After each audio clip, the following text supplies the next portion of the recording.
Hey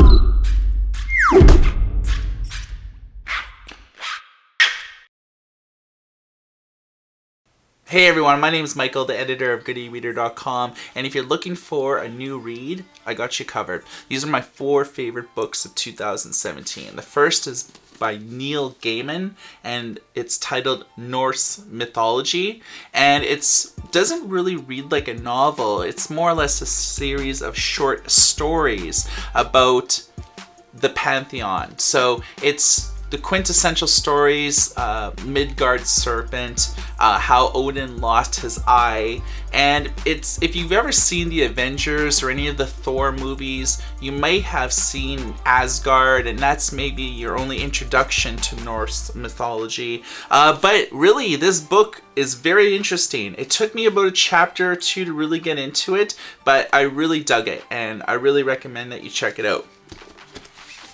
The next book is Shoe Dog, and this is the story of Nike. So this is the formation of the company in the 70s, late 60s, and it goes all the way until about the 1980s when they first assigned Michael Jordan to do the Air Jordans. And so this is the quintessential Nike story. Basically they started with just importing shoes from Japan, and due to circumstances they decided to go their own way, and it's pretty well a really good read if you're involved in business. Maybe you've launched a startup, or you're just really engaged in Nike culture. This book is tremendous. It's been on the bestseller list literally for about 6 months or so, and it is one of the best sellers on Amazon. Probably the favorite book, and it's quite large. It's George Lucas: A Life. So it's basically an unauthorized autobiography, although the author interviewed him many times about it. This tells the tale of George Lucas as a young person. So it starts with him being like 6-7 years old, and it goes all the way until The Force Awakens.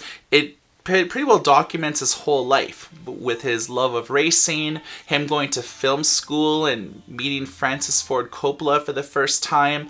It talks about a lot of the people that went on to form Pixar, as well as people that stuck with George Lucas, being his editors, being involved with Lucasfilm, the video game division, and even Industrial Light and Magic, splinters off of that company, Skywalker Ranch, how that got started.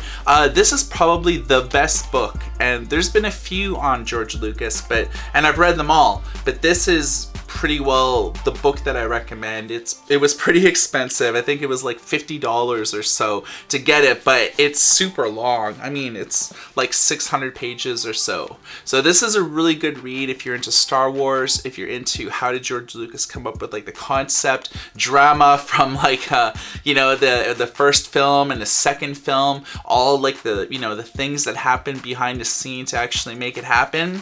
Solid. This book is a Canadian book. It's called Son of a Trickster.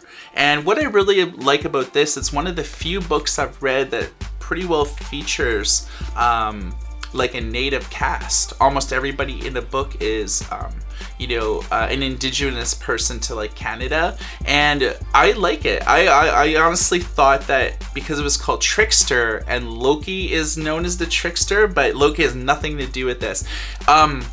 Without ruining it or giving you any spoilers, I'll say that it happens in a series of small Canadian towns. The main protagonist is like most people in small towns, both in Canada and the US. They drink a lot, they do a lot of drugs, and it's not necessarily a coming of age story. Everything within the book is pretty well just within about a year, but it has a really good mysticism element to it, and it's relatively like a short book. It's like about 250 pages, so it's a very short read, but I was pleasantly blown away by this book. And I don't read a lot of fiction, as you saw from most books on my list here. It's the only work of fiction that I have, but I really recommend it. It's a really solid read, and you can get at all of these titles on Amazon or your local bookstore. For GoodEreader.com, my name is Michael, and happy reading.